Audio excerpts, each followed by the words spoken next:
hear for terminal count and then transition to internal battery power. And we'll also hear the call out for strong back to retract, and we might get some visuals of that as well. The strong back is the large truss structure you see next to the rocket, and it's hinged at the base and connects to the launch mount beneath the very first stage. So first we'll see the clamp arms open up around the second stage, and then the strong back will begin to pivot back, slowly swinging away from the rocket. It will reach its full recline by the T-minus 3 minutes and 40 seconds period. This strong back plays a critical role ahead of launch as it rolls Falcon 9 out to the pad and raises its vertical, as well as stays connected through the final seconds to launch. It provides fuel, power, telemetry, and command connections between ground systems and the rocket. We'll continue to check through a couple more fueling milestones, including one around the 2-minute mark before flight, where we will hear that the... That was a good call out there. It's an indication that we are on track for an on-time liftoff, as the transporter erector will prepare to retract.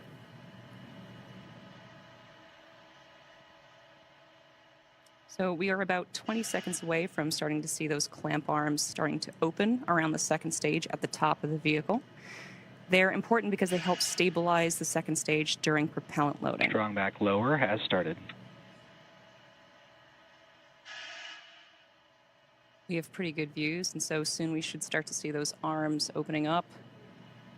It'll take about 15 seconds in total. They're also useful because they prevent movement in high winds, and once they are fully open, which is going to be soon, then the rocket will be fully free at the top.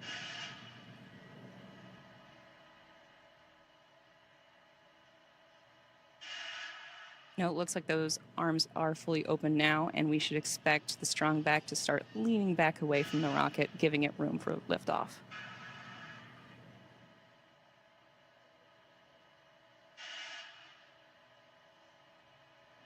Okay. Almost complete. There it goes.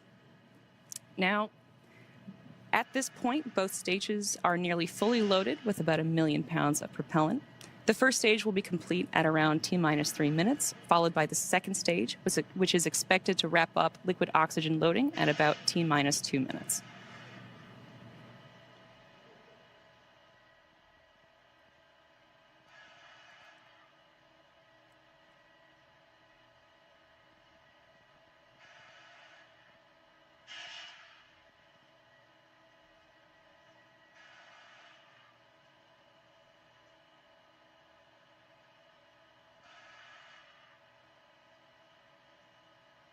Stage 1 LOX load is complete.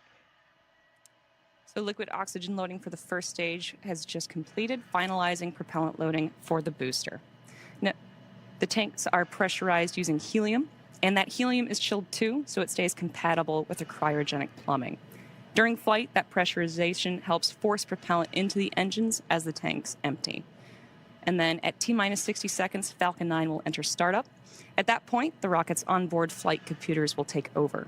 From there on out, the countdown becomes fully autonomous.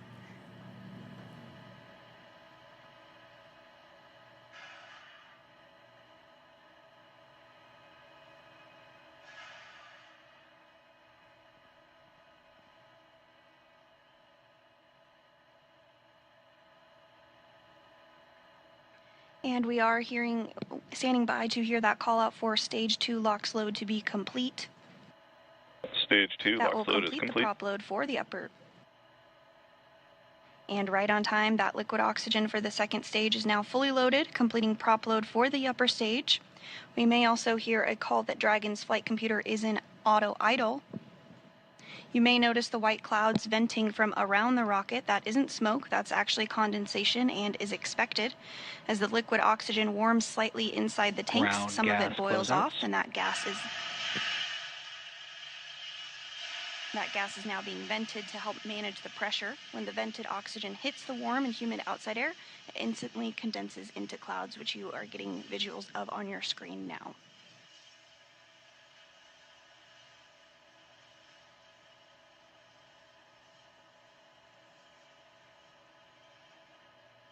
As of now, the payload remains healthy and the rocket is tracking no issues. Weather is green for... Falcon 9 is in startup. Good call out there. Weather is green for a scheduled liftoff at 6:11 p.m. Eastern Time, and we are heading into the final moments before launch. Launch director, go for launch.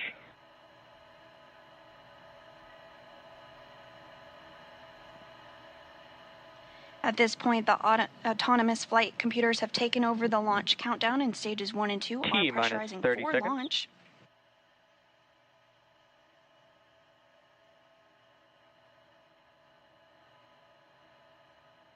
Everything looking good ahead of liftoff. T-minus 15 seconds. T-minus 10, 9, 8, 7, 6, 5, 4, 3, 2, 1.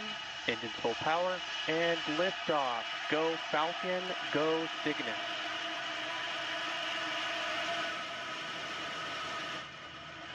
And liftoff. Falcon 9 and Cygnus take flight. M1D chamber pressure nominal. The SS Willie McCool is en route to the International Space Station. Vehicle pitching downrange as all 9 Merlin engines have lit.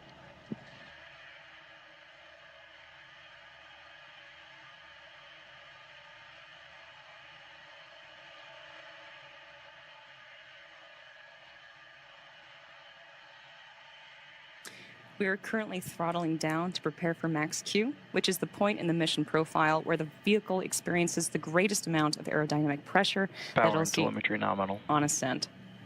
Max Q is reached when the air density of the atmosphere decreases faster than the increasing speed of the rocket. So look out for that call out, which we're expecting to hear shortly. Falcon 9 is supersonic.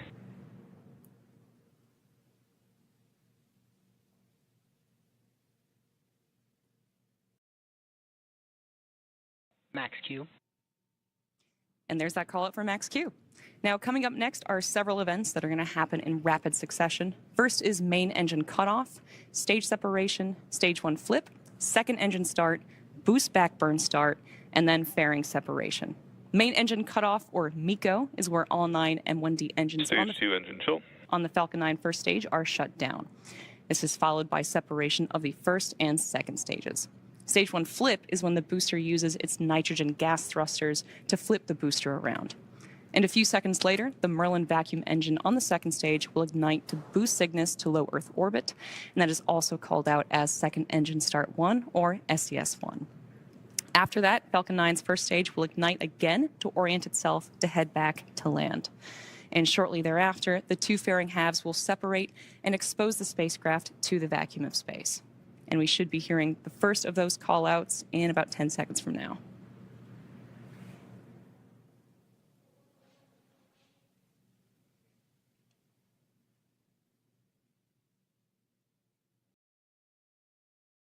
Stage separation confirmed.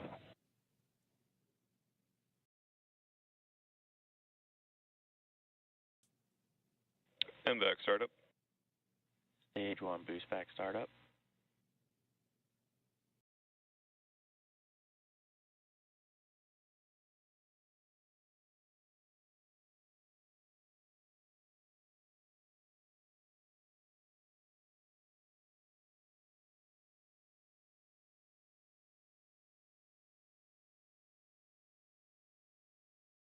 Fairing separation confirmed. And there we heard the call-outs for all of those events, which again were MECO, stage separation, stage 1 flip, SES-1, boost back burn start, and fairing separation. And coming up shortly, we should hear a call-out for completion of the boost back burn on the Falcon 9 first stage.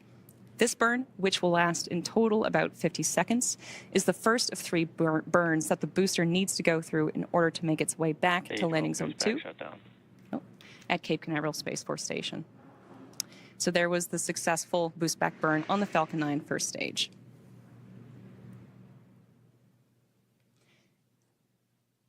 If you're just joining us, you're watching live coverage of Northrop Grumman's Commercial Resupply Services 23 mission to the space station. We had an on-time liftoff at 6:11 p.m. Eastern Time from Space Launch Complex 40 at Cape Canaveral Space Force Station. Now, in order to make its way back to land today, the Falcon 9 first stage has 2 more burns to execute. Next up is the entry burn, where 3 of the Merlin engines will reignite. This helps to slow the stage down as it re-enters the upper part of Earth's atmosphere. And following the entry burn, the booster will go through its landing burn, and this is a single engine burn that brings down the vehicle's speed rapidly in order to land back on Earth. And we should be hearing the call out for that entry burn in about 2 minutes from now. During the entry burn, Falcon 9 is decelerating by firing its Merlin engines, but the vehicle is still moving really fast. And this causes it to fly through Merlin's exhaust gases, which are also known as the rocket's plume, which deposits a layer of soot on the vehicle surface. And that's why our flight-proven vehicles look the way that they do. This soot comes from the carbon-based fuel that Falcon 9 uses, and with each flight, the soot builds up a little bit more on the outside of the vehicle. We are still more than a minute away from the beginning of the entry burn. As you can see from the telemetry on the bottom of your screen, the second stage is still picking up speed and is carrying Cygnus to orbit. On the right side of the screen, you can see that engine burn, and on the left side, you can see the first stage decelerating and making its way back to Earth.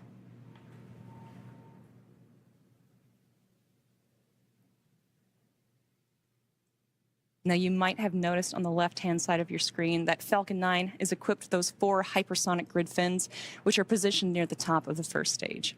Stage 1 is using nothing but those grid fins for steering as it returns to Earth. They orient the rocket during re-entry and guide it during its descent back down to Earth.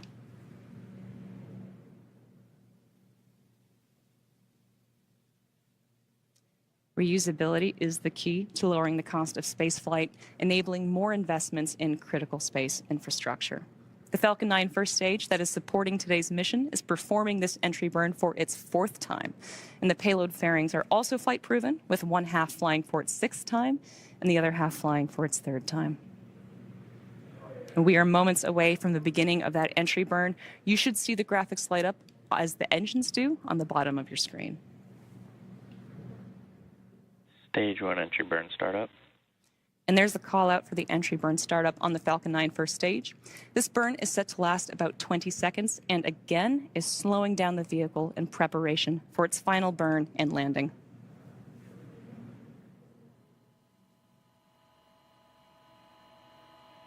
These are incredible clear views that we have today. And we also just heard the call out for the entry burn shutdown, which is the completion of the Falcon 9 first stage entry burn. Coming up next will be the first stage landing burn, which is going to start a little over a minute from now. So soon we'll have that start of the landing burn of the first stage. This is the final burn of the Falcon 9 booster used to reduce the remaining speed of the vehicle for a gentle and precise landing. Check out those incredible views as it comes down. Stage 1 FTS has saved. Stage 1 transonic.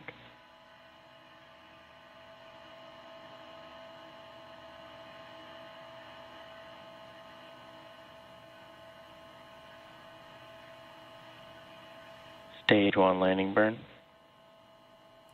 You just heard the call out for the landing burn start on the Falcon 9 first stage. Again, this is the final burn that this booster will see before landing.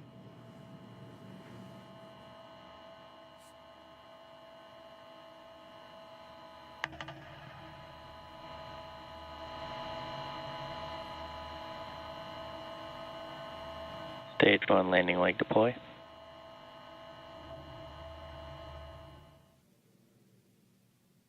Stage 1 landing confirmed. And that was another successful landing of our Falcon 9 rocket. Stage 2 has entered terminal guidance. This is the 4th launch and landing for this first stage. Stage 2 FTS has saved. Coming up at around the 8.5-minute mark, we should hear a call out for second engine cutoff 1 or SECA 1, which is when the MVAC engine on the second stage shuts down. That'll conclude the roughly 6-minute burn by this engine needed to get Cygnus into the proper orbit for eventually intercepting the International Space Station.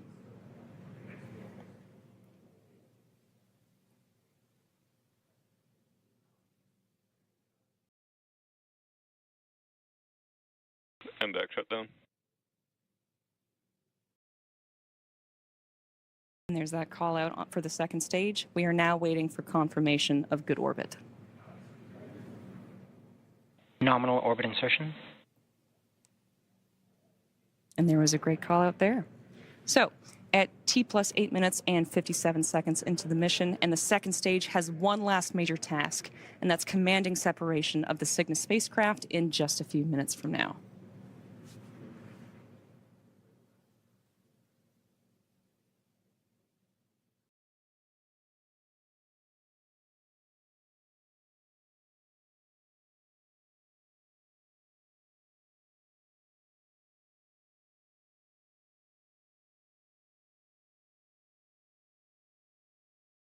It's Northrop's tradition to name each Cygnus spacecraft after an individual who has made significant contributions to human spaceflight. The NG-23 Cygnus spacecraft is named in honor of astronaut William or Willie McCool. McCool was an astronaut and naval aviator who piloted the 2003 Columbia spacecraft and lost his life during the mission. His naval career included over 2,800 flight hours in 24 aircraft and more than 400 career arrestments. After being selected by NASA to become an astronaut in April of 1996, he reported to the Johnson Space Center in August of 1996. He completed 2 years of training and evaluation and was qualified for flight assessment as a pilot. Willie McCool's spaceflight career reached its pinnacle with his role as pilot of STS-107 aboard the Space Shuttle Columbia. The mission, which launched on January 16th of 2003, was dedicated to scientific research, with the crew conducting approximately 80 experiments over a 16-day period. Tragically, the mission ended abruptly on February 1st, 2003, when Columbia disintegrated during re-entry, just 16 minutes before the scheduled landing, resulting in the loss of McCool and his fellow crew members. In all, he logged 15 days, 22 hours, and 20 minutes in space. In recognition of his exemplary service and sacrifice, McCool was posthumously awarded the Congressional Space Medal of Honor, the NASA Spaceflight Medal, the NASA Distinguished Service Medal, and the Defense Distinguished Service Medal. Willie McCool's legacy endures through his contributions to aviation and space exploration. NG-23 is the first mission using Northrop Grumman's Cygnus XL configuration of its Cygnus line of cargo delivery vehicles.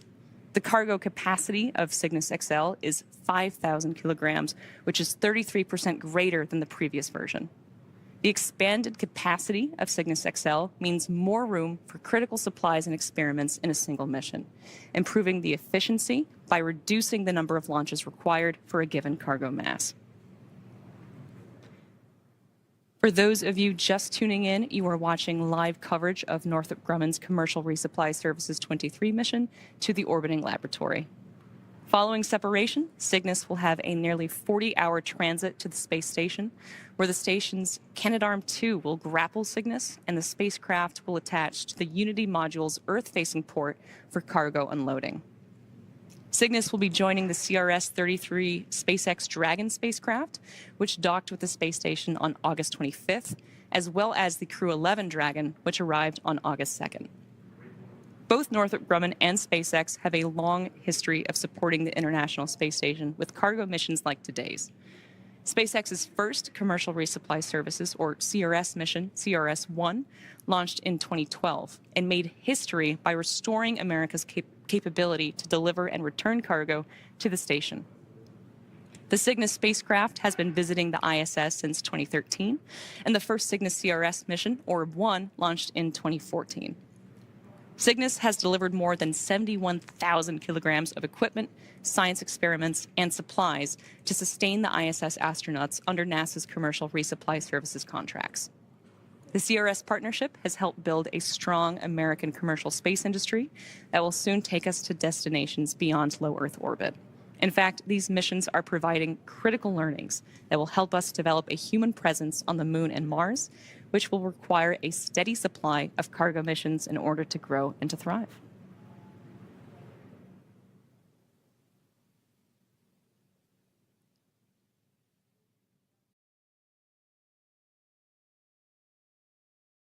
Just as a quick correction, it's actually a 60-hour transit to the station.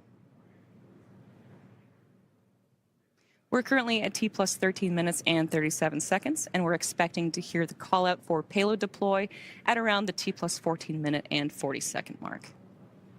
As a reminder, this is SpaceX's 6th mission headed to the International Space Station so far this year, following NASA's CRS-33 and CRS-32 resupply missions, NASA's Crew 10 and Crew 11 missions, and Axiom Mission 4 on behalf of Axiom Space.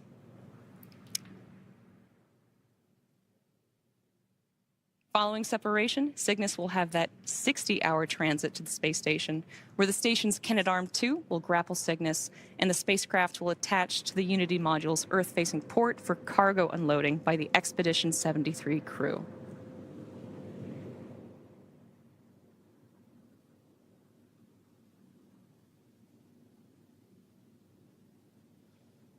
We should be hearing that call out shortly for payload deployment of the Cygnus spacecraft. Cygnus separation confirmed. And there you have it, a successful spacecraft separation.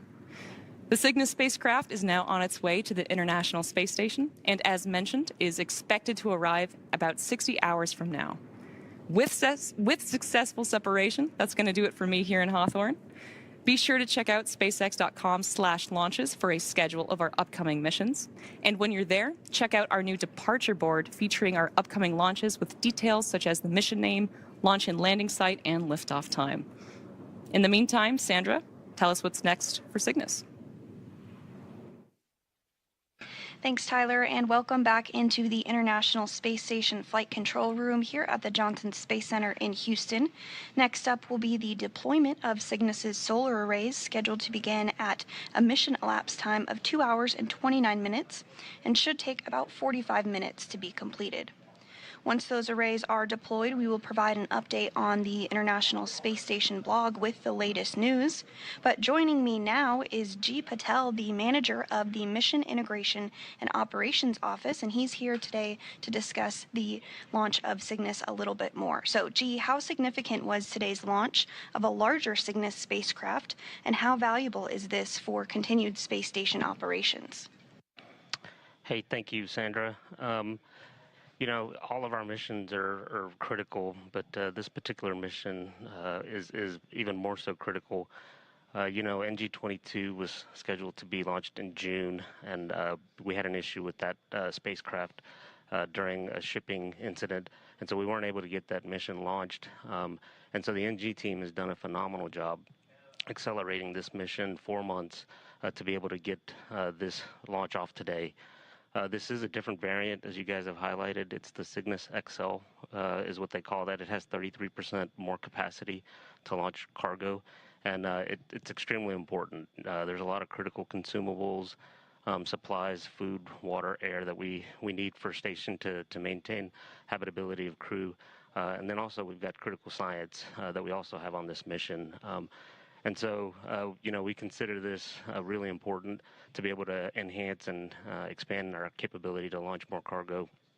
But in addition to that, you know, there's other functions that the Cygnus is going to serve. You know, it's certified for 200 days to be a berth to ISS. And, you know, with that, you can do some other operations, like what we call extend the lab. So, you know, there's powered locker capability that's on the spacecraft, and so we are able to power science within the spacecraft while it is with ISS.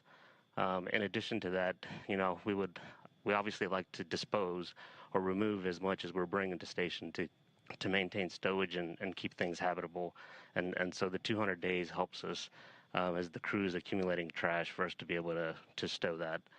And then also the spacecraft has a payload on it post ISS. That it's going to perform a demonstration. It's called Palomino, which will demonstrate some electric propulsion technologies. And so all of this, you know, these capabilities are really important to the overall mission. Thank you. Very insightful information. Now, if you would, at this hour, the crew is, of course, asleep on board the International Space Station, but can you outline for us the upcoming activities for the crew on board as they prepare for Cygnus's arrival early Wednesday? Yes, certainly. So as you highlighted, Zena Cardman and Johnny Kim are going to be our robotic operators. And so in prep for arrival of Cygnus on Wednesday, they are going to be conducting onboard training to prepare for the robotic operations. In addition to that, on Tuesday, the day prior to the capture and berthing of the vehicle, they'll be preparing the Node 1 Nadir hatch of the Unity module to be able to berth this capsule. So, you know, for Zena and Johnny, they'll be busy with those operations, but then the rest of the crew will be conducting critical science. We've got ongoing time-critical science, human research, biological science occurring, and so the crew will remain busy. You know, the crew also has to maintain their health with exercise and other things, and keep our systems up to operations, and so there's routine maintenance activities as well. So, and then in prep for you know, 11,000 pounds of cargo arriving, we have to conduct the operations with a certain choreography.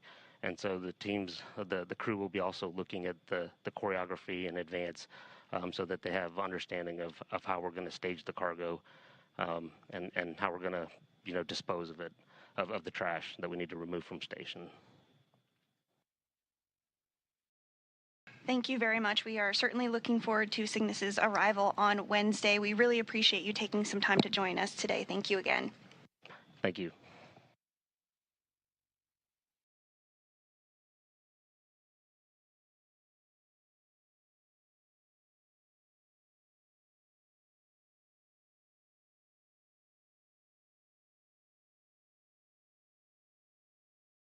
And with that, we will wrap up our launch coverage of Northrop Grumman's 23rd Commercial Resupply Services mission. Cygnus now on course to be captured at about 5:35 a.m. Central or 6:35 a.m. Eastern on Wednesday morning. Live coverage of rendezvous and capture will begin at 4 a.m. Central or 5 a.m. Eastern, followed by coverage of Cygnus's installation to the space station at 7 a.m. Central or 8 a.m. Eastern. In the meantime, you can learn even more about this mission on the web at nasa.gov/commercial resupply. Thanks so much for joining us today. We'll see you back here Wednesday morning. But for now, this is Mission Control Houston.